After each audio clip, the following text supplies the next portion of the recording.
Personal finance presentation using OneNote. Personal financial statement, part 1, balance sheet. Prepare to get financially fit by practicing personal finance. Here we are in OneNote. If you have access to OneNote, would like to follow along, you're not required to, but if would like to, we're in the icon on the left-hand side. We're in the Practice Problems tab, down in the 2131 Personal Financial Statements Part 2 Income Statement tab. Also note, when using OneNote, take a look at the Immersive Reader tool. Our practice problems will also be in the text area. Same name, same number, but with transcripts that can be translated into multiple different languages and either listened to or read in them. Closing the icon, we got our information up top, calculations on down below. We're putting together our personal financial statements. That includes the balance sheet, the income statement, doing so on a cash basis. Last time we went through the balance sheet, which is where we stand as of a point in time. Bottom line of the balance sheet is assets minus liabilities, or net worth, which would be in essence equity. If it were a business kind of calculation, that is our accounting equation. Assets equal liabilities plus equity or net worth. Assets minus liabilities equals the net worth. The income statement then is going to be our performance statement. That would be the statement that would help us to see how we got from one period to the other. In other words, if we see the net worth at $21,540 and the prior net worth, let's just imagine, was at $20,000, then the question would be, well, how did we get from last time to this time? Could you tell me a story about that? And we'll say, yes, we can. It's called the income statement. Bottom line, net income, in essence, being the primary difference generally between the net worth from last period to this period. Let's tell that story now. So we got our information on the left-hand side. We're going to be populating our income statement, remembering we're in essence on a cash basis, and therefore you have to keep in mind how you're going to be compiling and constructing your income statement. Are you going to use a full-service accounting, double-entry accounting system, enter the data as you go, as transactions happen, possibly using a QuickBooks or a OneNote or a Wave accounting?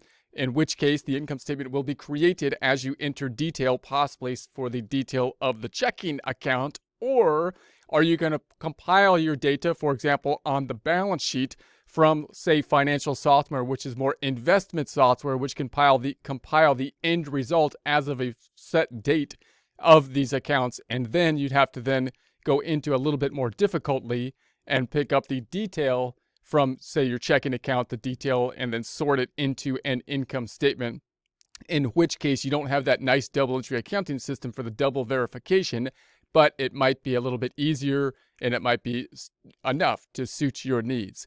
So keeping that in mind, you got a couple things when we have to deviate from a cash basis to an accrual basis, and a couple things that will just cause us problems no matter what we do, and we'll have to just work around whatever method that we are using in order to compensate for them. We will try to point those out as we go.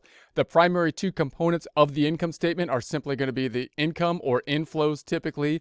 They'll typically inflows and income are kind of the same. And then cash outflows or generally expenses. Those would be the two major categories. Then we have subcategories of the income statement, which we have a choice about how we would like to subcategorize the income statement, meaning we might do so with expenses by account category. So we might have subcategories of accounts, or we might try to break out expenses by behavior. Say we have fixed expenses and then non-fixed expenses. So the traditional income statement will just have the account categories broken out and then possibly subcategories for those accounts. Let's take a look at those now. We're going to say that we got the cash inflows, which will be our income. We're going to put a colon indicating that we're going to have a subcategory of actual accounts under that account category.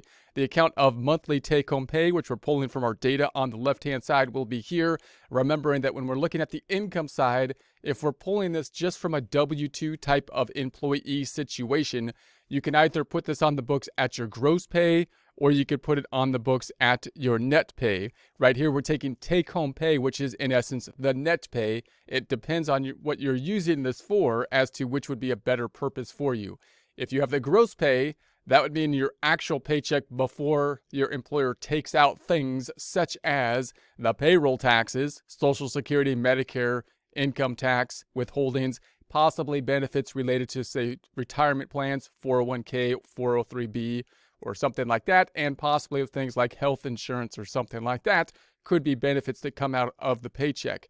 So if you want to be more exact, then you might record this at the gross pay and then record a related expense that was taken out at the same time by recording those expenses down there for the taxes and possibly a cash outflow for benefits, or that something like a retirement plan is one of those tricky situations from an accounting standpoint. It's a cash outflow from your spending cash out of your checking account in essence, but it would go into then your asset account of the 401k plan.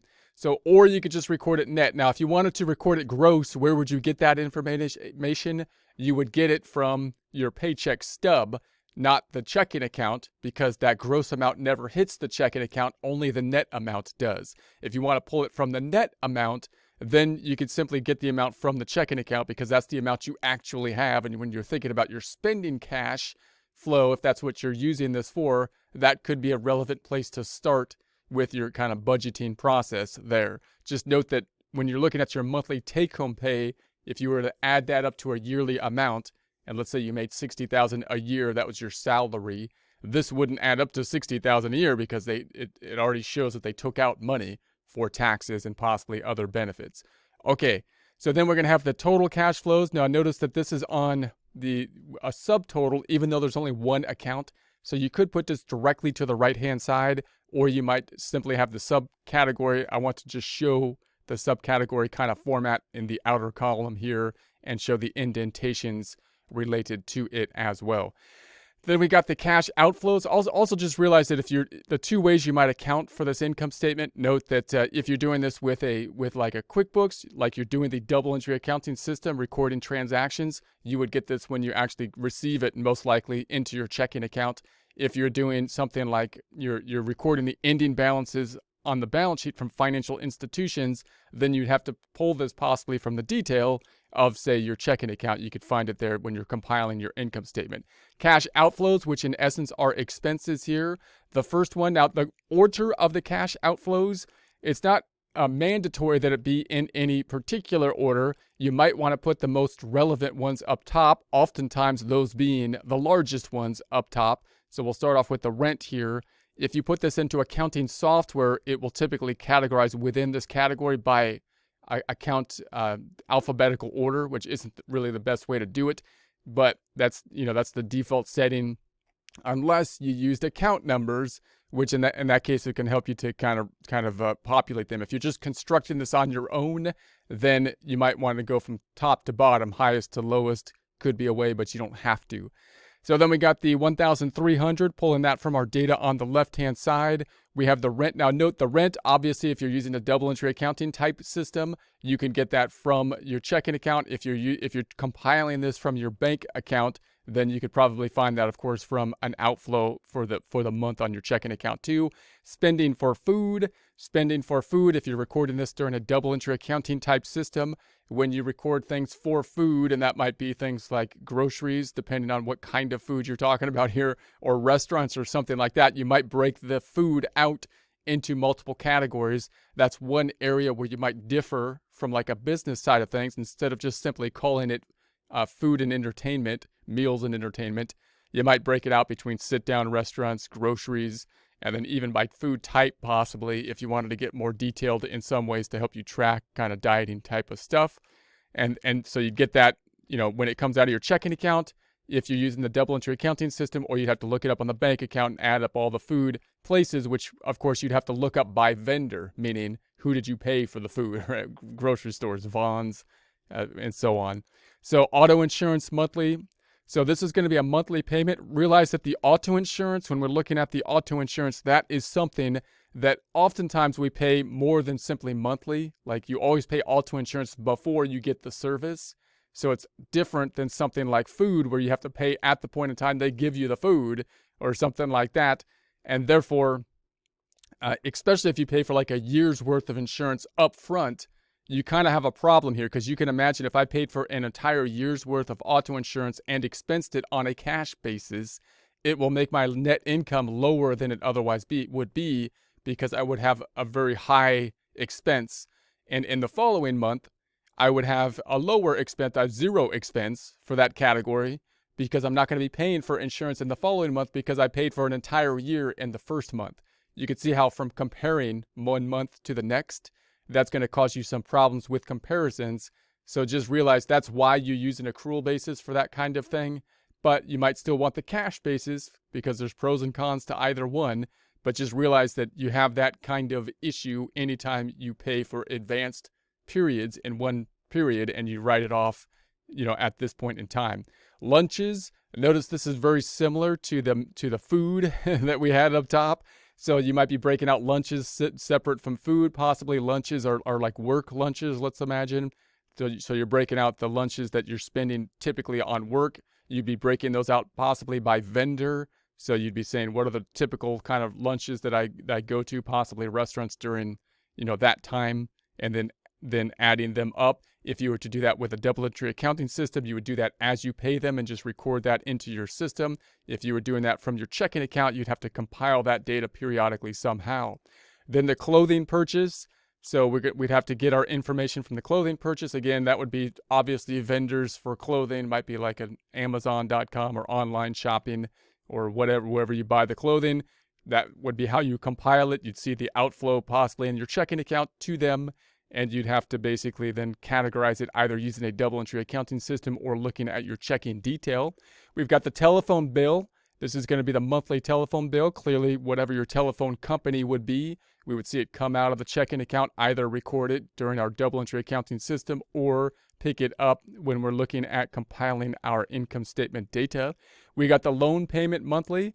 Now, this is a tricky one because the loan payment is something that if you were doing a double entry accounting system, then you would only be expense. It's kind of, there's an accrual component to it, because if you're paying off a loan, that means on the books up top, you can see up top, we have this loan up top, which is the education loan, we'll say here.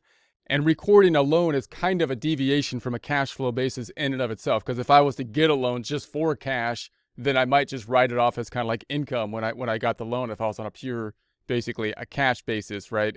But here, of course, we want to record the loan on the books because we owe it back in the future.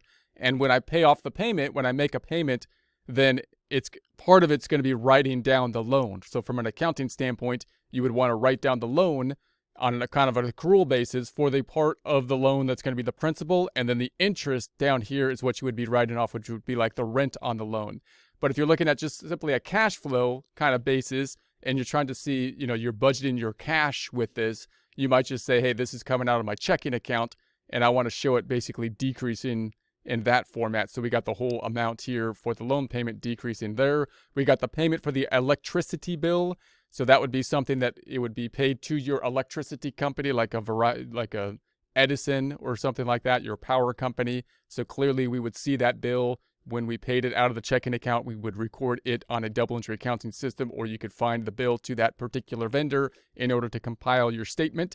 Monthly donations, possibly to a church or something like that, the Red Cross or something, then those would be the vendors that we would see the checks going out to, which we would categorize in the account of the donations. We got the restaurant spending. Notice we have 3 foods here. We got the food here, we've got the restaurant spending, and the lunches. Now note that you might try to format this differently. You might say, hey, look, I'm going to categorize these 3 things possibly under a subcategory of food or meals and entertainment, or just meals, let's say, and then try to subcategorize these different categories of food, possibly one of them being food like groceries, another one being food, say restaurants, another one being food, maybe your lunch restaurants are different, or fast food versus sit down restaurants possibly. And then you can have a subcategory that would sum up to the total category of food. Note that if you were to do that, you would add more, you'd make your income statement a lot longer. You'd get more detail that way, because then you'd have these 3 accounts in there, and you'd have the total of food in general, and you can kind of collapse that data into just simply food in general, or you can break out the detail as needed. This is something that's much more easily done in like a QuickBooks. But note you can get carried away with that kind of detail as well, because the more detailed or more accounts you have, the more difficult it is to compile the data, because you got to remember to allocate everything to those counts. And it's a little bit more confusing to look at. So you need to balance. And this is a constant struggle for different bookkeepers. Some people like way too much detail. They probably go way overboard on detail, and they have way too many accounts and subcategories. Whereas other people, they like having like 3 accounts down here. I got the rent and then like everything else, right? Which is probably not enough detail. You probably could make better decisions with a little more detail than that. So then that's going to be the total cash outflow, which is, of course, is going to be the sum of this: the 1,300, the 700, the 375, the 260, the 140, the 130, the 250, the 170, the 260, the 230 adds up to the 3,815. Bottom line then is going to be the income, the 4,700 minus the 3,815, giving us the 885. Notice when you're looking at this, we're only adding up one column at a time. So this column, I'm not jumping over to that 4,700. There's something up to the left of it, so I'm only adding up to the left, usually up to, you see another line here. So once I get above the 3,100, I'm not going to go up here because there was another line up there, and I'm not going to jump over to the 4,700 because it's a separate column. And then down here, you see there's something above it. I'm not going to go to that 3,115 and then jump over to this 230 because those are in 2 separate columns. I'm only going to do something in this one column, and it's a subtraction problem this time. 4,007 minus the 3,815 to give us the 855.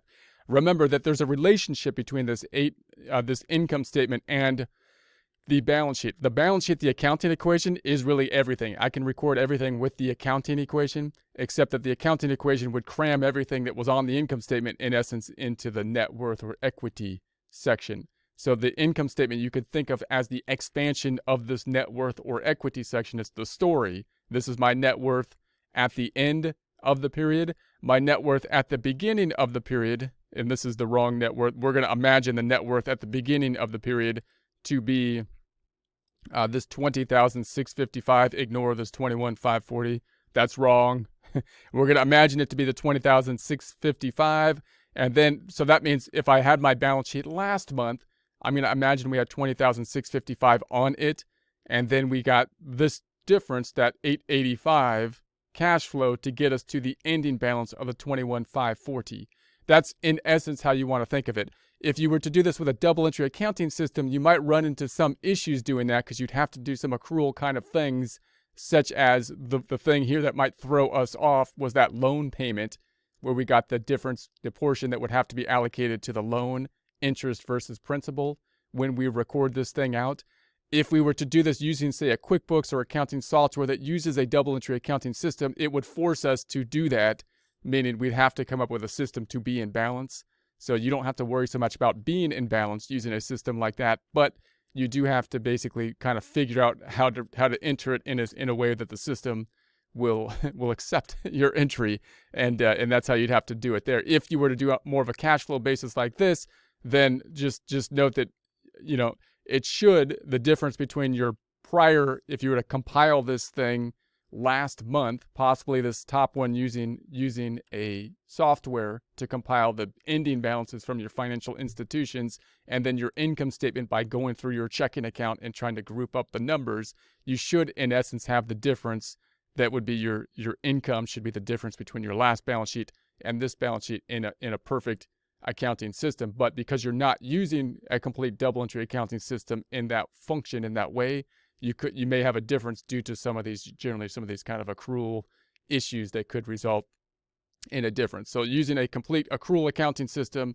is better because it gives you that double check, or it's more efficient, or it gives you more internal controls that you safeguards against you not making errors, but it probably takes longer to do, most likely. So you got to balance what you think is most appropriate given your particular situation.